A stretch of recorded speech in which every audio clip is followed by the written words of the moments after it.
are about to get on the river. Finally here, baby. Come on. You left your heart in shame. Now it's just so hard to see. And you keep on pushing space so far away from me. I let you find yourself, even if you're too far gone. And the vultures pick your bones. My first smallies were on Crooked Creek. We lived close to that. It was like about a 5-mile bike ride for me. But I've got a video burned in my head of 8 years old wading Crooked Creek down the old Browns Bottom stretch, and didn't catch a fly rod my first one. I was throwing a Virgin Ward, this fishing show had just come out with the beetle, the Bass Buster beetle, and so I happened to get one of those, and it was effective, and I caught every bit of an 8-incher on throwing up against a little rocky bluff line in Crooked Creek, and that fight, and I mean, it just hooked me. I thought that's the neatest fish swimming.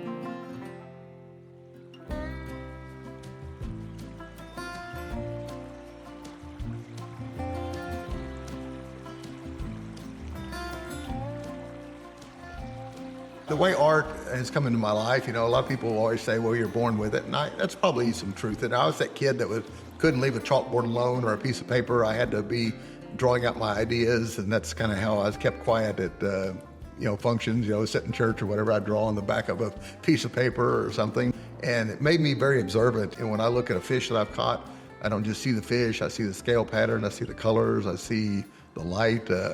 And not that other people don't do that. I just think for me, it's something that can't get enough. I want to recreate it the best I can anyway, through color and line and shape and all the principles of art.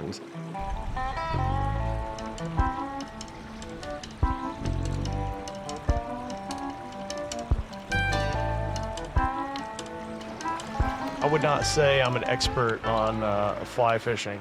That would be my brother or my dad. But luckily, most of the time I'm fishing with them, so they just hook me up with what flies we're gonna be using that day. And I just like being out in nature. I love to cast. I love the art of casting. But when it comes to what flies we need to be tying, all that, I'm not your guy. So don't come talking to me if you're trying to know what to throw this weekend, and I actually don't talk to any of these guys because no one's caught anything.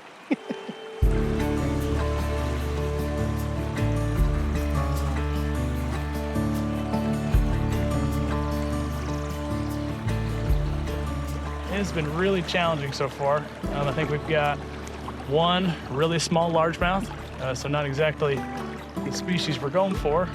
It's still early in the trip, so a lot of fishing left to unfold. It's been a while since I've smallmouth fished. I've been really looking forward to this trip, but it has absolutely been very humbling. The water's pretty high, so it's kind of hard to get our flies down and into the right pockets, and just not getting a whole lot of feedback on where the fish are. But man, this is like quintessential smallmouth stream in Arkansas. Like, absolutely beautiful. The weather's perfect. It's April. I mean, how can you beat this?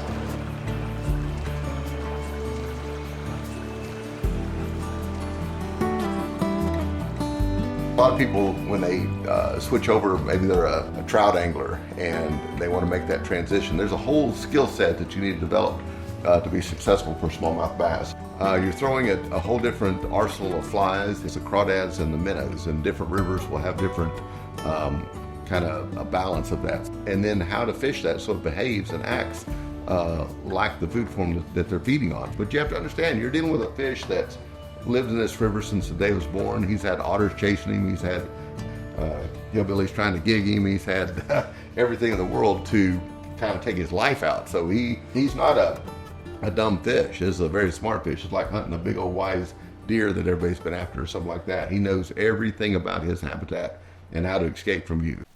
Oh man, look at this. Yeah, Madeline, whatever happened, I love you. Good old face like some fine red wine. Why did I sure hope you're out there being happy, Madeline. I wish that I could find some peace of mind, a plane to take me far away from here.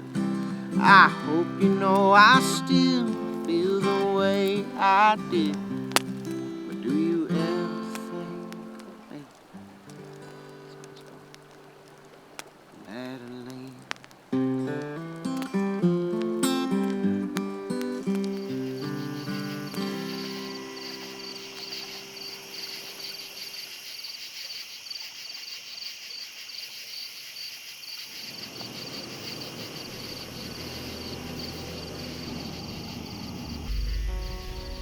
I was born to two deaf parents. They were very, very poor. I ended up staying with my mom. My mom and dad separated, and DHS was constantly intervening, you know, from learning English when I was 4 because DHS had taken us away, to being in and out of foster care. Eventually, I was adopted when I was 10. Unfortunately, my adopted mother was abusive, so I ran away when I was 16. I was living on the streets, and a little bit of information I was given by Rockwall, Texas police was I am not allowed to sleep on park benches or those kind of public areas that you had to sleep at truck stops, and I did not feel safe whatsoever.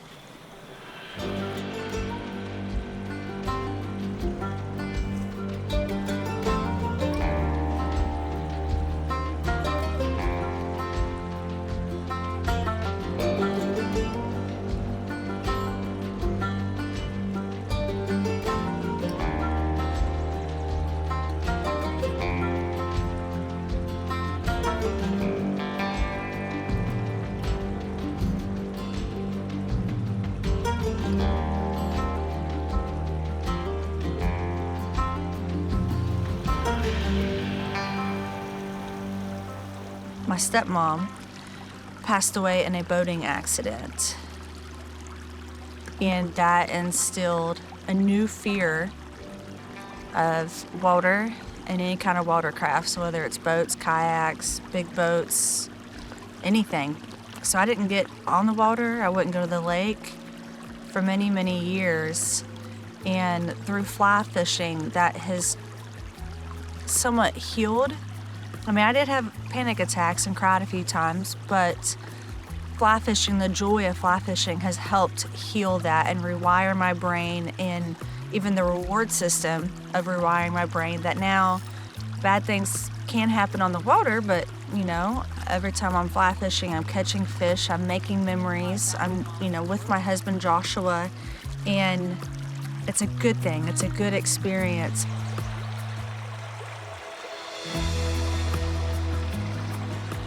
And then for Joshua and I, it's really helped our marriage and our connection further. The time that we spend together making those memories has been awesome, where we're teasing each other, or I'm trying to beat him and get the first trout, or if we're, you know, bass fishing or sun fishing, but it's a healthy competition. Am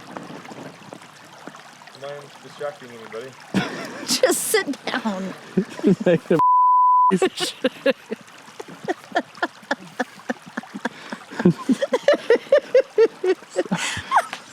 Sorry. It's like he's just over there putting a giant rubber suit on or something. 45 minutes.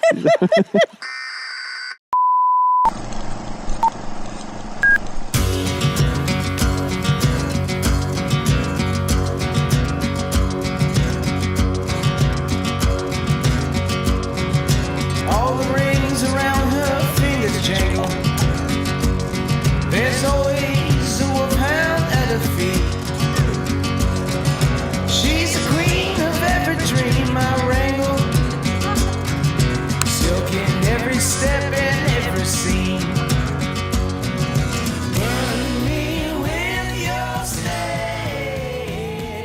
So I still have only caught one brown trout in all the years of fly fishing. I've been fishing for 4 years now, but still, one brown trout, and it was huge, so that kind of sucks, because now I expect if I ever catch another one, that it has to be like bigger than the one I caught. And that was actually on Joshua's birthday. So happy birthday to me. And I listen to people's secrets and advice, and it still doesn't work. We're gonna try to catch one out here today, but we'll see what happens. Clean, clean, clean up the tree. Clean, clean, clean up the tree. Clean, clean, clean up the tree. Clean, clean, clean up the tree.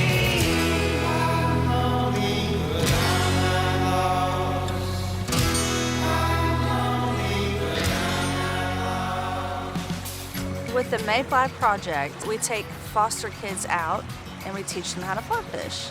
And it's more than just the fly fishing itself, it's trusting a person, an adult. I felt like I had an insider's perspective, being a foster child myself, of what these kids are actually feeling, even if they're smiling and giggling.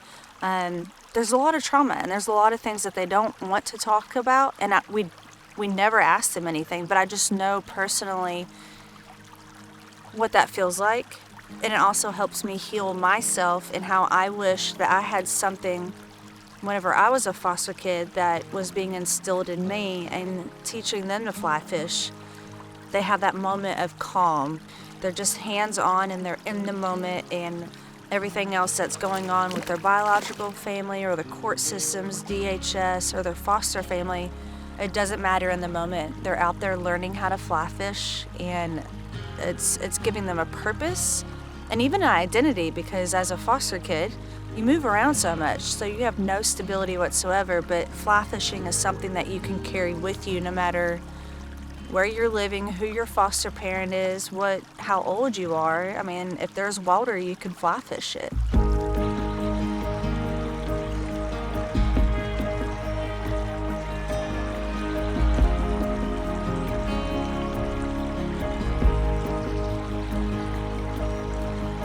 It's been ups and downs most of my life, but the past few years have just been absolutely amazing.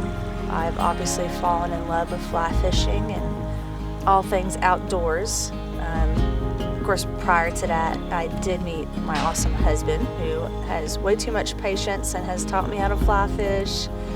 He's helping me learn how to bow hunt and just all the things that you've got to do in Arkansas.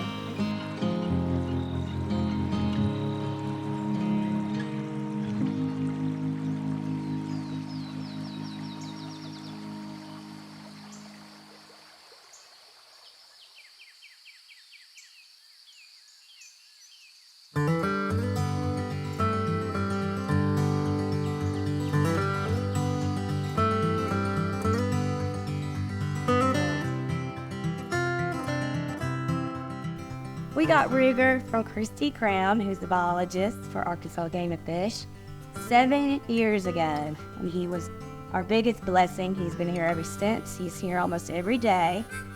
Hi, my name is Teresa Mito here at Two Rivers Fly Shop in Norfolk, Arkansas.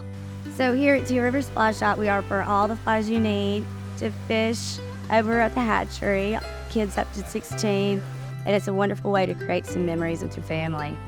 Teach them how to fish in a non-stressful environment for them, and they're guaranteed to catch fish. So it's a great way to get them introduced to fly fishing or just, going out and traditional fishing.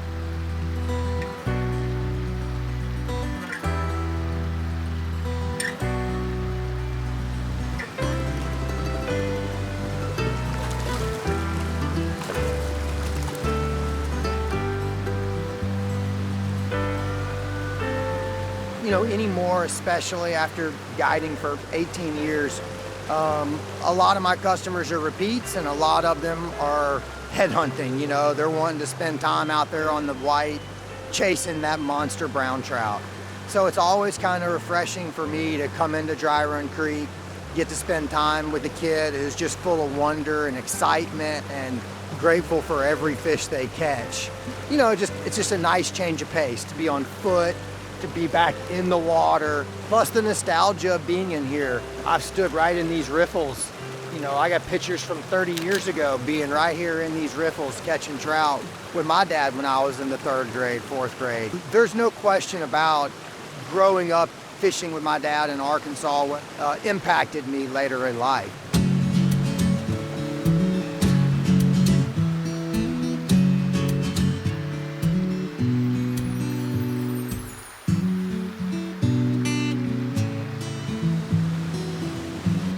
So I've been bringing Nathan up here since he was about 7. I'd gotten into fly fishing a little bit before that and knew that it was something I wanted to get him into. Lots of memories from that, and then through the years, really just seeing him grow as an angler and catches fish really well now. Our family is really busy. My wife teaches high school English and coaches volleyball. My daughter cheers and plays volleyball. Nathan plays competitive baseball, which takes up every weekend. So to find time to get over here is a challenge, but you got to make the time and step away from just the busyness of life. He's not going to be playing baseball his entire life, but you know, fishing together is something that we can do, and I hope that we're able to do for a long, long time to come. These fish come in and out of here as they please. And so right now we're starting to see a couple of brown trout filter in the creek, but not a ton of them in here yet, but they're on their way. Nice, dude.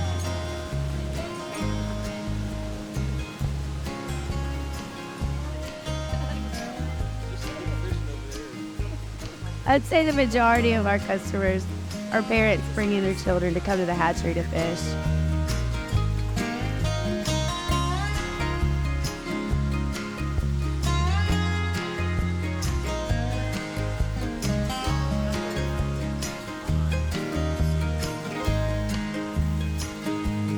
The biggest fish I've caught out here was probably 23-inch brown. Yeah, every time we come, we catch a lot of pretty good fish.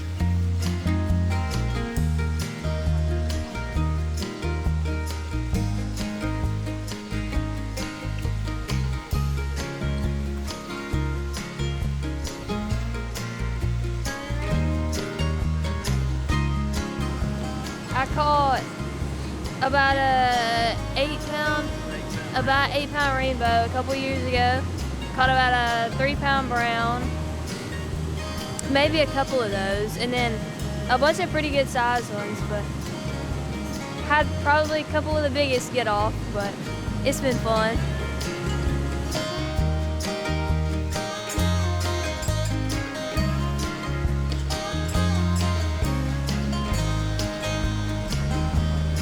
So the biggest fish that I've caught in Dry Run Creek was with a young man, a good buddy of mine named Jack. And Jack's mom was a fishing guide. She guided with Jack until he was like, 8 months old in the womb. And when Jack was probably, 6th grade or so, he was having some attention issues in school. And so Jack and I struck a deal up with his dad that if he, made good grades, didn't get in any trouble, that he could come fishing on a weekday when all of his buddies were in the classroom. And so Jack and I came up here on a Wednesday back in 2012, and he caught probably a 14-pound cutthroat that went viral on the internet. He caught probably a 8 or 10-pound rainbow that day. I mean, it was a ridiculous day. But now Jack's a guide out in Colorado, out in Steamboat in my old stomping grounds, and making the next kid's dreams come true. So it's a pretty cool circle.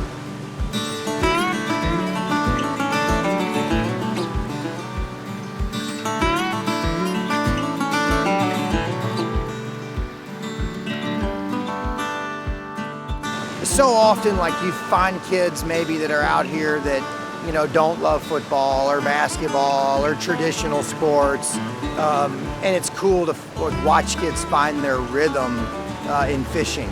And that was true for me, this is where I found my happy place. So I love being able to watch kids kind of, fall into nature and really just find themselves outside.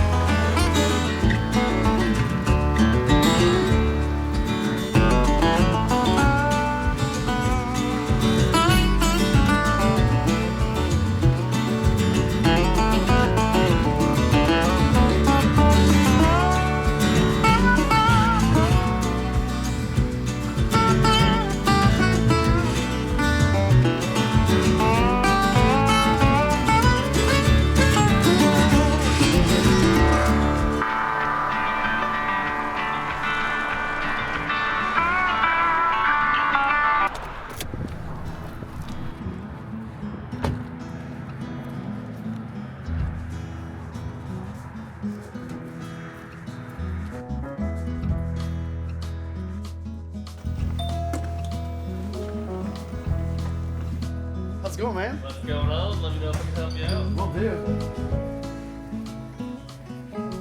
We're the world's largest fly tying distributor, manufacturing the materials to tie your flies. So we don't sit down and tie flies in the shop, but we do distribute everything. We get all of our hides in, and most of them are a little wet, so we come up here and lay them out flat so they can dry flat so we can cut them flat. Right here is whitetail. This is some more elk right here. The bull elk, moose. We've got pretty much anything you can name. Sourcing materials is kind of hard. It really depends on a hunting season most of the time.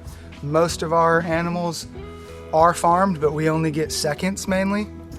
PETA doesn't like us, but they don't hate us. We actually are doing good with sourcing other materials that people had no good use for.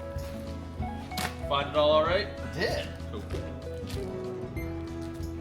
Well, it started off with Grandpa in Independence, Iowa, tying jigs for just your regular fly tire, and this was in the 60s. And back then, a fly tying was a unicorn, as Dad likes to say. Nobody was doing it. So Grandpa took just about anything and everything and twisted it and turned it to fit the fly fishing world, to be able to cast on a 5-weight. These colors. It all comes down to one thing, the chicken. The almighty chicken. My dad was raising these birds on the farm for his own fly tying. An article appeared in the Des Moines Register in about 1972 about the crazy Angus farmer that was raising chickens for his own fly tying. From that, Dad found Wapsie fly, and the original owner of Wapsie was a guy named Lacey G. Wapsie was started in 45 by Lacey. Dad started selling Lacey his extra feathers, his extra chickens, and Dad found a way to buy the company. My mother pushed him to do that because he was not a happy man as an Angus farmer. The company he bought was tying lead-headed lures, tied by about 8 or 10 women, and sold into the market crappie jigs, trout fuzzies, big stuff for muskies. As he put it, he sold the same amount of fly tying materials out the back door as he sold flies out the front door. So it was pretty much a natural progression that it was going to be a materials manufacturer. In Iowa, we were there for 5 years, moved down here in 78. By that time, all the fly production had pretty much ceased. Dad was still sending some stuff back to Iowa to be tied, but mostly he was concentrating on producing fly tying materials here. The 3 basic customers of Wapsie, the big boxes, are big business for us, the fly destination fly shops, and the fly manufacturers. The fly manufacturers, most of them are in Southeast Asia, Sri Lanka, Singapore, and it's been said by an industry guru that's way smarter than I am, if you buy a fly anywhere in the world, something on that fly probably came from this building. Well, here's our deceiver hackle. And that's great for your double deceiver. Strong rooster saddle. And also we got some longer stuff. Strong rooster saddle long. Dyed chartreuse over white. All good for streamers of all kinds. All good for streamers. Yeah. It was waterways for Grandpa. He really just wanted to be closest to the rivers, to lakes. He took his coffee cup and made a circle all across the U.S. around his favorite coffee cup of where he thought had the best waterways. And little old Mountain Home, Arkansas had Bull Shoals, Norfolk, Crooked Creek, all the tailwaters. It was just a beautiful little spot. Land was cheap. There was a whole bunch of ways that it was just a go. It was always a go. Come to Mountain Home. And he did. And we're here today only because of that man. And he is forever loved for what he did for my family. Let's go fish it.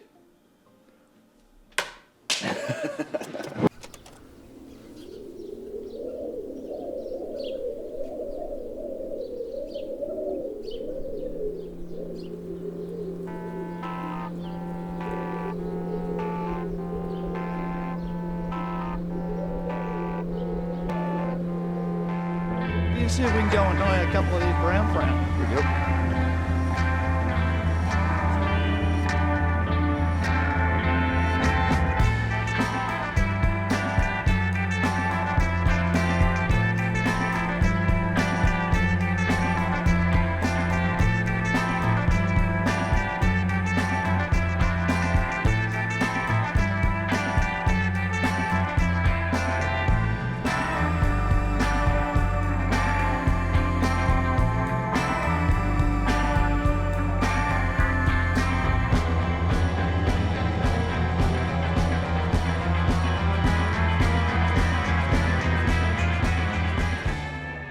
This is the White River in Arkansas, below Bull Shoals Dam. This is Arkansas's most famous river, famous trout river, and largely for these big brown trout. The possibilities that you can come here looking for that brown trout, fish of a lifetime.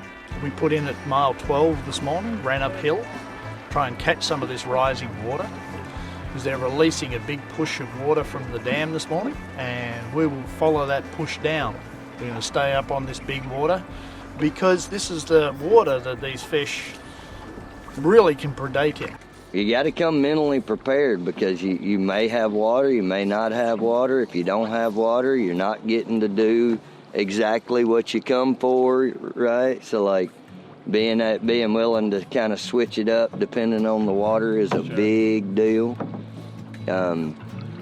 Water's everything. We don't get it done without the water.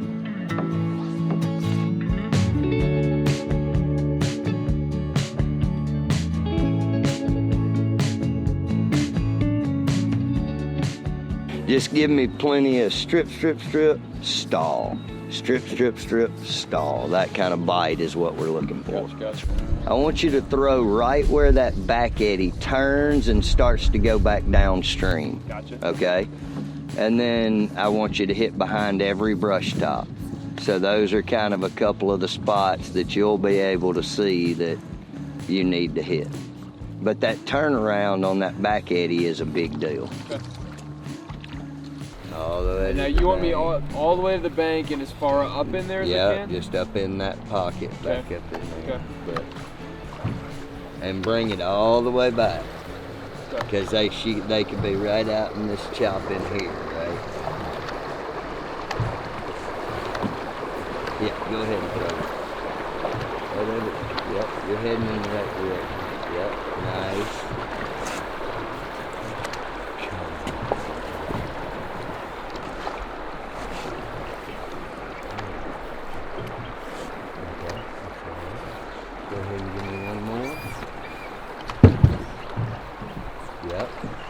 Got that. Nice, Mike. Yep, there it is.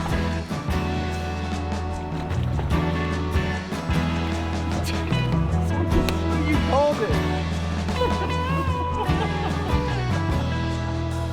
Dude, that was so sick. Oh, look at that damn fish.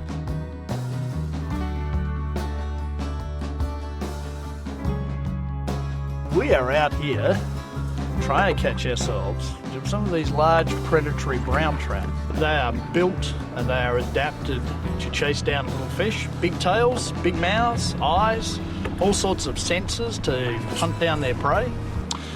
And big jaws. They're not these little tiny bug-eating mouths, big bitey jaws. That's what we're after. And we are looking to trigger that instinct. Okay, fishing a moving fly that looks like a minnow, a small trout, something in trouble. Because once brown trout get to 14 inches long, the science will tell you that the main diet is fish. It's not bugs, which we like to think about as fly fishers. Bugs are Skittles. These are T-bone steaks.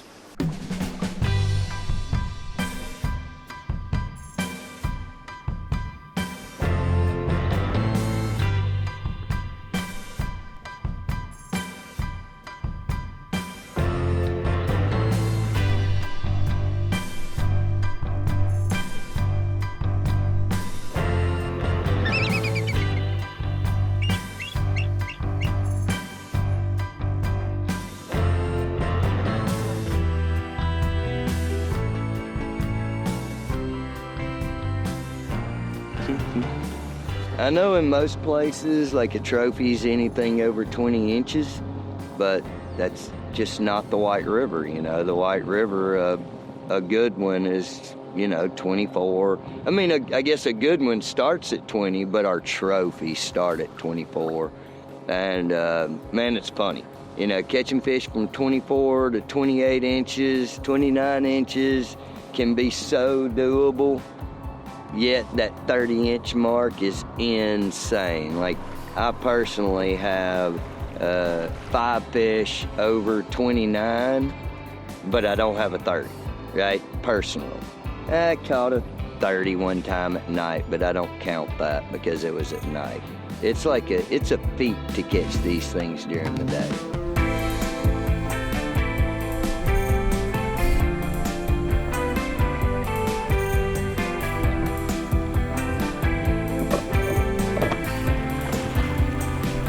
This is what they call salmo tuta. This is the brown trout.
Sunshine, were you calling my name? He ate a fly about half the size of him. And look at that thing. Beautiful fish. Just crazy how aggressive they are. Yeah, there we go. See you, bud. Nice. We're on the board.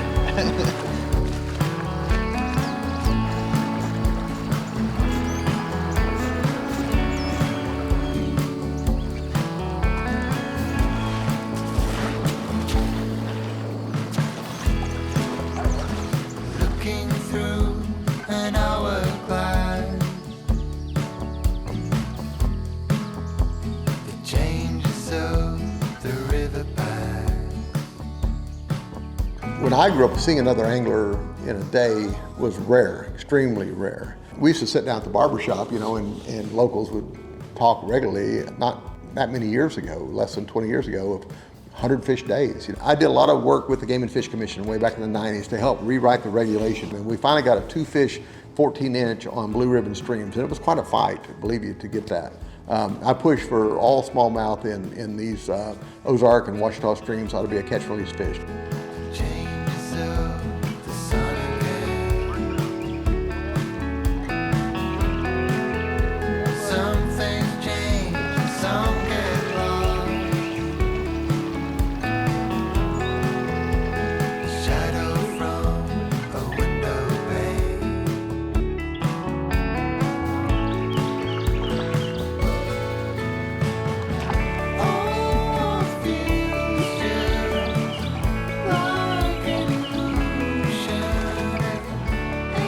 James has really just been showing us how to fish this whole time, and he's been slaying it today. Him and JD got a couple hits on this too. This yellow guy. So that's gonna be the new feathers that we're throwing. It seems like they're eating off of these drop-offs, and usually most of them have been like right on the swing, right as that fly kind of flutters up. So I think having some bigger feathers in the back and having it articulated gives it a little wiggle there at the end. It takes 6 years to grow a 12-inch fish. And that's kind of what we find in these Ozark stream fish. There's sort of an upper limit. It's kind of like adults, you know, a man, probably average man grows to a 6 foot tall, you know. You see a 7 foot guy and it's like, whoa, you know, how many is that in the population? It's very few. So they max out about 18 inches usually. But they'll live a long life, you know, but it takes at least 10 to 12 years for them to get that 18-inch length. And what, you're gonna catch it and kill it and make fish sticks out of it? That's why I'm very vocal about on the regulations. You know, I think at best, you know, statewide in these streams, you know, a 118, and they would argue and say, well, a lot of these fish never grow to 18. I'm like, well, you've got to give them a chance to. They sure won't because I run into people all the time up and down the creeks that are like, well, I want to catch my limit. When they put a limit on there, they think that's sort of a passage of I'm a good fisherman because I caught my limit. And I see guys all the time, well, that's what they put a limit on there for, isn't it? So you can catch your limit. And I'm like, no, that's just sort of a a guideline, but so you can easily fish out a smallmouth stream. And I've got streams that I used to fish as a kid that were amazing, and they're not worth fishing today because of the simple fact that they've been over harvested to the point, plus habitat degradation, to where they'll never recover, and that's sad. Had we not done an overnight trip, it wouldn't have been the trip that it is. It's getting to see water changes, getting to see what different days of fishing can look like from less than 24 hours, as far as size of patterns, colors, water clarity. I mean, it's crazy what can change in 10 hours. And not necessarily fly fishing, but floating and fishing is kind of a staple in this state, or in the Ozarks in general. We are the natural state, and this feels natural to us.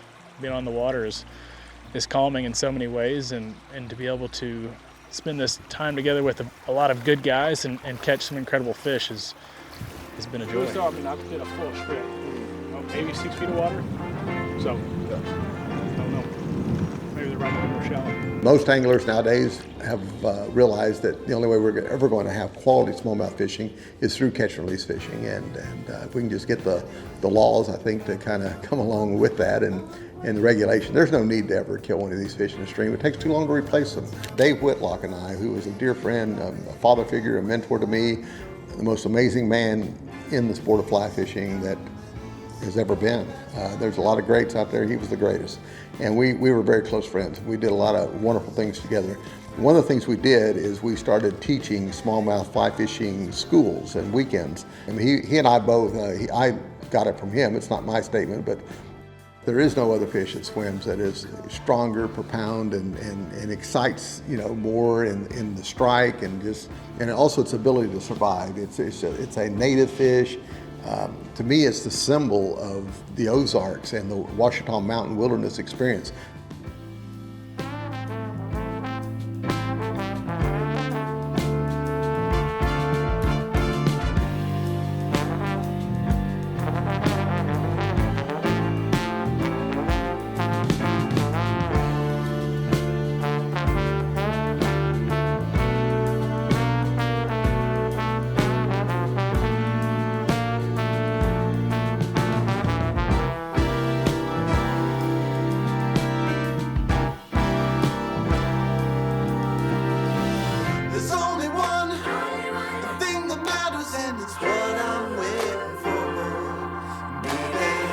There's only one thing that matters, and it's what I'm waiting for.